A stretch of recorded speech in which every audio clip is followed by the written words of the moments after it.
चौधरी ओम प्रकाश चौटाला के बिन क्या ला पाएंगे अभय सिंह चौटाला वो पुराने दिन। जननायक ताऊ देवीलाल की सियासी विरासत को लेकर दो धड़ों में बटे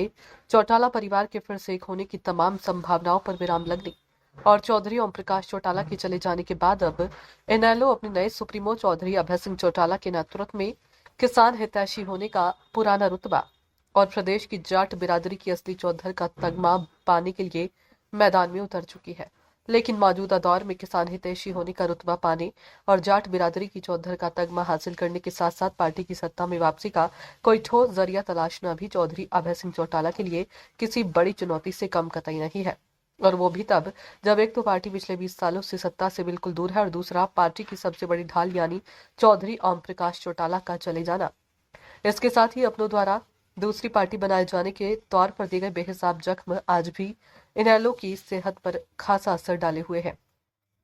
ये बात हो रहा है कि दूसरी पार्टी बनाकर इनेलो की जड़ों पर प्रहार करने वाली और उनके अपने 5 साल सत्ता सुख भोगने के बाद पद प्रतिष्ठा और जनाधार सहित अपना सब कुछ लूटा कर आज सियासत के उस चौराहे पर बेशर्मों व बेसहारों की तरह खड़े हैं जहां से उन्हें मंजिल दिखाई देना तो दूर कोई रास्ता तक नजर नहीं आ रहा है। अब हालात इस कदर नाजुक है कि वक्त के लिहाज से आज की तारीख में पूरी तरह से कागजी शेर बन चुके इन बागियों द्वारा सरेआम अपनी गलतियां मान लिए जाने के बाद भी जनता किसी भी सूरत में उन्हें माफी तक देने को तैयार नहीं है। ऐसी स्थिति में चौधरी अभय सिंह चौटाला के कंधों पर आई ताऊ देवीलाल और चौधरी ओम प्रकाश चौटाला की सियासत विरासत को अच्छे से संभालने की जिम्मेदारी और भी ज्यादा बढ़ जाती है और वो भी तब जब उनके अपने बागी परिवार की टूट और फूट से होने वाले नुकसान से कोई सीख लेने तक को तैयार न हो।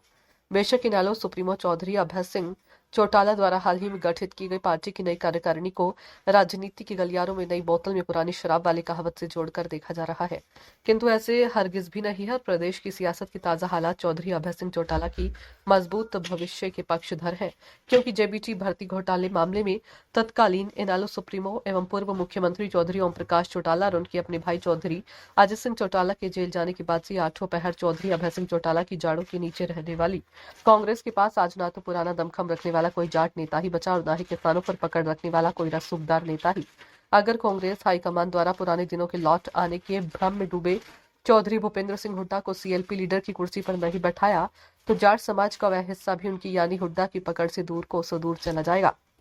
जो संख्या बल के तौर पर अब हुड्डा के पास ना के बराबर अर्थात मुट्ठी भर ही बचा है। क्योंकि गत विधानसभा चुनाव के वक्त कांग्रेस की चौखट पर आई सत्ता को ठोकर मारकर भगाने के मुद्दे पर अगर जाट बिरादरी किसी कांग्रेसी नेता को जी भरकर गालियां देती है और कांग्रेस की हार का बड़ा जिम्मेदार मानती है तो वो नेता कोई और नहीं बल्कि खुद पुत्र मोह में अंधा हुआ चौधरी भूपेंद्र सिंह हुड्डा ही है। बेशक किसानों के सच्चे मसीहा चौधरी छोटू राम की विरासत की खाने वाली पूर्व केंद्रीय मंत्री चौधरी बीरेंद्र सिंह और राज्यसभा सांसद चौधरी रणदीप सिंह सुरजेवाला दिल्ली के दरबार में अपनी खास पकड़ रखते हैं, लेकिन प्रदेश के सियासी धरातल पर जाट और किसान नेता के तौर पर अब उनकी पकड़ दिन प्रतिदिन ढीली ही होती जा रही है। वहीं आम आदमी पार्टी में भी कोई ऐसा प्रभावशाली नेता नहीं बचा जो किसान वर्ग और जाट बिरादरी में अच्छी सेंधमारी कर सके। अतीत पर निगाहें दौड़ाए जाने से साफ दिखाई पड़ता है कि 3 काले कृषि कानूनों के मुद्दे को लेकर हुए किसान आंदोलन में कांग्रेस की ईंट से ईंट बजाने से बाज न आने वाले हुड्डा पिता पुत्र की भूमिका को भी टूरिज्म की पॉलिटिक्स के अलावा और कुछ भी नहीं कहा जा सकता। जबकि उस दौर में चौधरी अभय सिंह चौटाला ने विधानसभा में खुद के रूप में इनेलो की इकलौती आवाज होने के बावजूद अपनी विधायकी को सरेआम ठोकर मारकर न केवल प्रदेश के बल्कि पूरे देश के किसानों का दिल जीत लिया था और बाद में उपचुनाव के जरिए उन्होंने तत्कालीन जेजेपी बीजेपी सरकार की आंखों में आंखें डालकर न सिर्फ अपनी विधायकी को वापस अर्जित करने का काम किया था बल्कि अपनी उस शानदार जीत से विरोधियों की पूरी तरह से बोलती भी बंद करने में कोई कोर कसर नहीं छोड़ी थी। बेशक जाट आरक्षण आंदोलन के दौरान प्रदेश को बर्दिंग हरियाणा बनाने के आरोपों से घिरे कुछ लोग खुद के गिरबान में झांकने की बजाय चौधरी अभय सिंह चौटाला के कड़क और कड़वे स्वभाव को हथियार के तौर पर इस्तेमाल करने का कोई भी मौका अपने हाथों से नहीं जाने देते, किंतु चौटाला की यही बेबाक छवि उन्होंने यानी चौधरी अभय सिंह चौटाला को जुबान के धनी नेताओं की श्रेणी में लाकर खड़ा कर देती है, जिससे जनता की नजरों में उनकी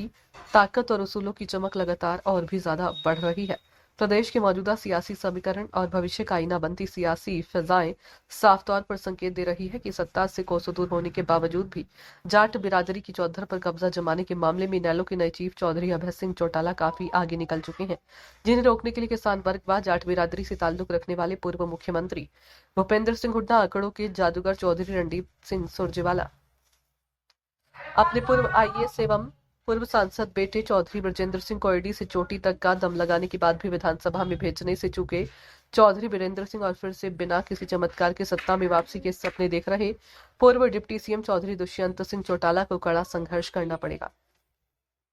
और इस बात में भी कोई दो राय नहीं कि यदि समय रहते नेताओं में से कोई भी नेता जाट बिरादरी का असली चौधरी नहीं बन पाया तो प्रदेश का जाट वोट बैंक भी पूरी तरह से बिखराव और बेभाव की स्थिति में पहुंच जाएगा, जिसका सीधा साधा और पूरा पूरा फायदा सिर्फ और सिर्फ ट्रिपल इंजन की पावर हासिल कर चुकी भारतीय जनता पार्टी को ही होगा। खैर, अब देखना यह है कि क्या इनालो के नए चीफ चौधरी अभय सिंह चौटाला, जननायक ताऊ देवीलाल और स्वर्गीय चौधरी ओम प्रकाश चौटाला की सियासी विरासत को संभाल पाने के साथ साथ अपने परिवार को किसान हितैषी होने का वो पुराना रुतबा व जाट बिरादरी की असली चौधर दिला पाने और इनेलो की सत्ता में वापसी के लिए चुनौतियों के चक्रव्यूह को चीर पाने में कामयाब हो पाते हैं, या फिर यूं ही इनेलो को सिर्फ आईसीयू में जिंदा रखने की कोशिश जारी रखते हैं और भविष्य को लेकर विरोधियों द्वारा कसे जा रहे एक थी इनेलो वाले व्यंग को सच होने की हालत पर छोड़ देते हैं। हरियाणा न्यूज अब तक के लिए मामन छाचिया की ये रिपोर्ट।